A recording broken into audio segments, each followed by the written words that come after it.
मैं तो सवाल पूछ रहा हूं, मैं कोई अपमान तो किसी धर्म का नहीं कर रहा ना भाई। वैज्ञानिक चेतना बढ़ाने का काम इस देश के संविधान के अनुच्छेद 51A में लिखा हुआ है कि जब नया भारत बनेगा तो इस नए भारत में हम लोगों को वैज्ञानिक और तार्किक चेतना से संपन्न करेंगे।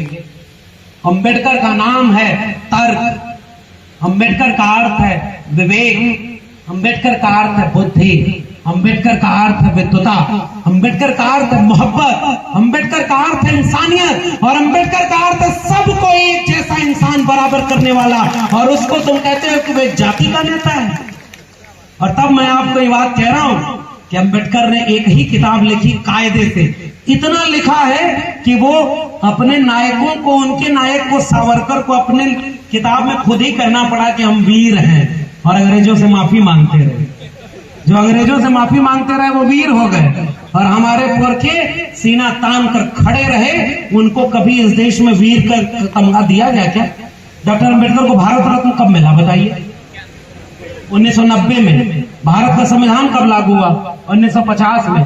40 साल लग गए इस देश को ये कबूल करने में कि डॉक्टर अंबेडकर भारत रत्न के काबिल हैं। अरे भारत रत्न जब अंबेडकर को मिला तो उससे अंबेडकर का कद नहीं बढ़ा, भारत रत्न का कद बढ़ गया, क्योंकि अंबेडकर इंसानियत के रत्न थे। और इसलिए मैं ये बात कह रहा हूं, 1980 में आकर पहली बार अंबेडकर की किताबें समग्र प्रकाशित हुई थी। 1990 में जाकर 14 अप्रैल को सार्वजनिक छुट्टी मनाई गई, घोषित हुई। 1990 में जाकर अंबेडकर को भारत रत्न मिला। इस देश को तो ये कबूल करने में इतना वक्त लग गया, और तब जाकर के उन्होंने किताब लिखी। वही एक किताब हर घर पहुंचाना हमारी जिम्मेदारी है। एनिहिलेशन ऑफ कास्ट, ये 2 जयंती मना रहे हैं बालाघाट के सभी आयोजकों। ये आनंद जी कहाँ गए? आनंद कुपड़ागढ़ ये बैठे हुए हैं। मैं इनको एक और जिम्मेदारी दे रहा हूं।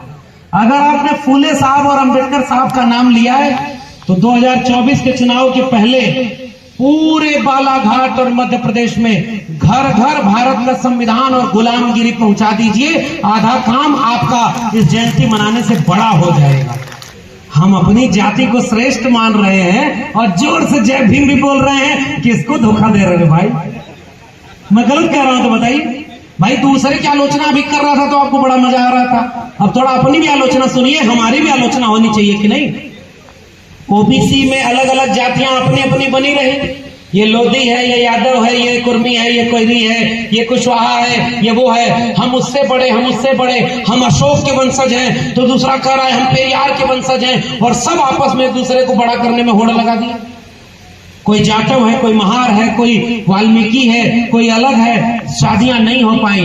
डॉक्टर अंबेडकर ने शर्त रखी थी, अंतर जातीय विवाह जब तक नहीं होगा ये जातिवाद खत्म नहीं होगा। अरे उनका छोड़ो, वो 10% 15% जो लोग मुख से पैदा हुए, भुजाओं से पैदा हुए ना, वो सब एकजुट हैं और हमारे लोगों को आपस में लड़ा रहे हैं, अंतर जातीय विवाह नहीं करा रहे। तो हम अंबेडकर को कितना जी रहे, ये सवाल हमें अपने आप से पूछना होगा। रोटी बेटी का संबंध अगर हमारा नहीं है तो हम अंबेडकर के सपनों का भारत नहीं बना रहे। दूसरी बात,